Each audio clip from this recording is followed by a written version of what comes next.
Olá pessoal, nesse vídeo vou falar sobre a doença giardíase, tá? Que já é uma doença parasitológica causada por uma classe de protozoários. Então vejam, né, que agora é uma doença parasitológica, né, que não é causada por um verme, como a gente já tinha visto em outras doenças anteriores. Sobre a classificação taxonômica, a gente tem essas três denominações, tá? E, no caso, a giardia vai participar do reino protista, sub-reino protozoa, o filo Sarcomastigófora, subfilo Mastigófora, a classe, né, Zoomastigófora, e assim sucessivamente, como aqui está representado no quadrinho para vocês. A espécie, né, gente, causadora da giardíase é a Giardia lambda, tá? Mas ela também pode ser denominada por essas outras classificações. Características e morfologias acerca dela é que ela possui duas formas evolutivas, tá? Ela possui uma forma que é chamada de trofozoito e também a forma que é chamada de cisto. Sobre o protozoário em si, ele vai medir de 10 a 20 microns de comprimento por 15 microns de largura. Vai ter a presença de 4 pares de flagelos que vão promover o deslocamento, né, do protozoário, que vai ser um deslocamento rápido. E a nutrição é feita por pinocitose, ou seja, né, ingestão de líquidos. E a reprodução dela vai ser por fissão binária, onde cada núcleo vai originar 2 trofozoítas. Então, fiquem atentos a essa informação. Aqui demonstrando para vocês, né, a forma trofozoíta. Percebam aqui, né, a presença dos flagelos. Ela vai ter esses corpos medianos também e um núcleo, né, com um cariossoma central, tá? Percebam que ela tem esses núcleos. E o seu disco ventral aqui. Já o cisto, gente, ele é essa forma ovoide, tá? Que vai ter a presença aí de núcleos e também axonema, tá? Outra informação super importante para vocês se atentarem é que ele faz um parasitismo monoxeno, ou seja, né, ele parasita apenas um hospedeiro.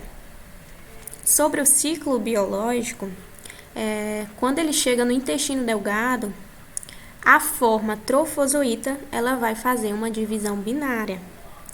E quando acontece esse processo, ela chega na luz do intestino e lá ela pode ficar tanto livre quanto aderida na mucosa, onde ela vai fazer um mecanismo de sucção. Esses trofozoítos vão originar os cistos, que são formas resistentes inativas. Ou seja, gente, é um processo em que o protozoário não vai ter muita atividade, tá? Ele não vai ter movimentação, porque ele não tem a presença de flagelos, vai ter apenas os núcleos no seu interior. E esses cistos vão ser excretados com as fezes. A formação do cisto, gente, ele vai ocorrer quando o parasita vai transitar no colo e durante esse estágio, quando há uma divisão ali, vai dar origem aos cistos que vão ser encontrados nas fezes, né, na sua forma infectante. No ambiente, eles podem viver meses na água fria, né, por conta de uma camada espessa ali que está envolvendo esse cisto e que causa uma resistência ao meio externo. Sobre o ciclo biológico, né, falando agora e mostrando para vocês esse esqueminha. Percebam aqui como que tem essa transformação, tá? No caso, o cisto, né, dá origem ao trofozoito. E esse trofozoito, ele vai sofrer uma divisão, tá? Cada núcleo vai originar um trofozoito. Esses trofozoitos, né, quando eles passam por essa divisão, eles vão sofrer também um processo, né, de retorno à forma de cisto. E essa divisão, gente, binária, ela vai ser longitudinal, tá? Como é que acontece a contaminação, né, dessa doença no hospedeiro, né, que no caso somos nós, seres humanos? vai ser por meio de contaminação com água ou alimentos infectados, mas também, gente, pode ser por conta das mãos ou utensílios que estão contaminados ou com presença de cistos. Quando há essa ingestão, o cisto, né, vai atingir ali a região do estômago. Por ele ter aquela camada espessa, mais resistente, ele vai ter uma ação protetora que não vai ser agredida pelo suco gástrico. Então, ela consegue passar para o intestino delgado, onde ela vai perder aquela membrana envoltória dela e dar origem a essa forma flagelada que é o trofozoito, tá bom? E o trofozoito, por conseguinte, né, quando ele sofre uma transformação, ele também vai voltar à forma de cisto. As duas formas, gente, podem ser liberadas na fezes, tá?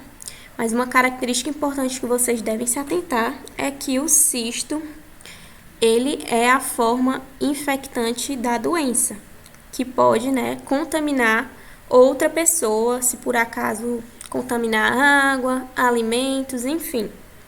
Já o trofozoito, gente, se ele está presente, né, na água ou alimentos, assim como o cisto, se a pessoa ingerir esse trofozoito, ele não vai promover a doença, tá? Porque quando ele chega aqui no suco gástrico, ele não tem uma resistência a ele, então ele vai ser degradado e por conta disso, a pessoa não vai desenvolver a doença.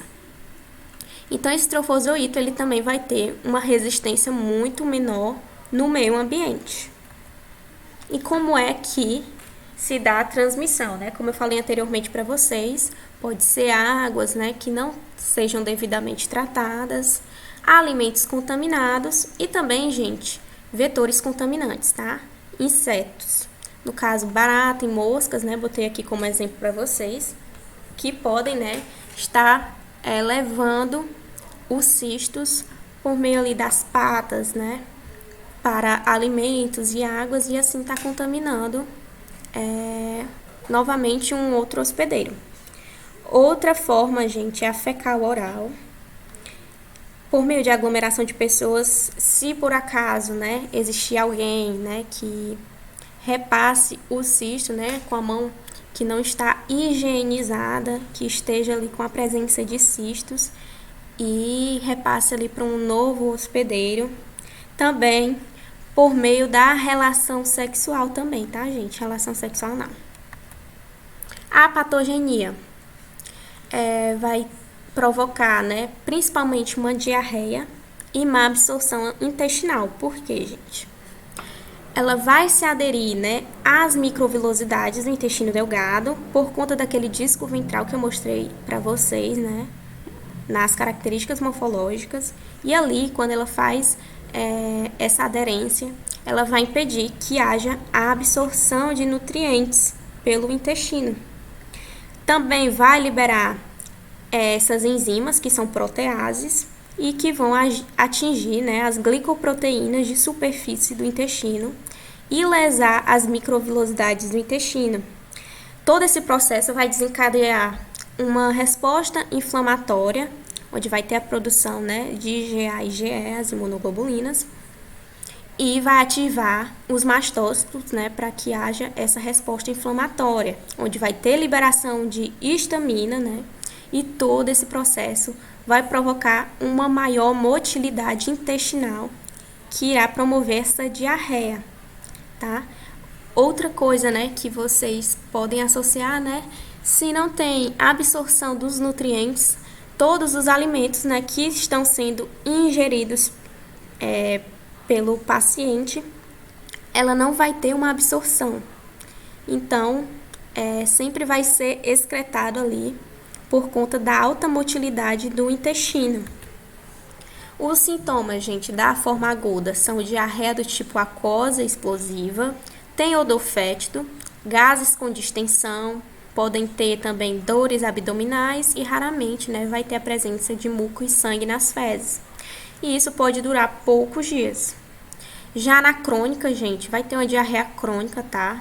Muito mais, por um período muito mais longo de tempo. Vai ter também a presença de uma perda de peso pelo paciente, uma má absorção das vitaminas, já que os nutrientes não estão sendo absorvidos, né, pelo intestino, e isso, né, vai fazer com que várias substâncias muito importantes para o organismo não sejam absorvidas pelo intestino. O diagnóstico. A gente tem 2 tipos. Tem o parasitológico, tá? E imunológico. No caso do parasitológico, né, vai ser por meio das fezes. E existem 2 tipos, tá? Tem o parasitológico, que vai verificar nas fezes formadas a pesquisa, né, de cistos, se tem a presença de cistos ali naquelas fezes, e vai ser por meio, né, do método de Fauches. Já nas fezes diarreicas, gente, vai ter a pesquisa de trofozoito e cisto. Essa é a diferença, que nas fezes diarreicas também podem ter a presença de trofozoitos. Já no imunológico, gente, pode ser feito, né, para pesquisa de anticorpos pelo método ELISA, né, imunofluorescência, e também pelo exame ELISA, né, com pesquisa de presença de antígenos presentes nas fezes.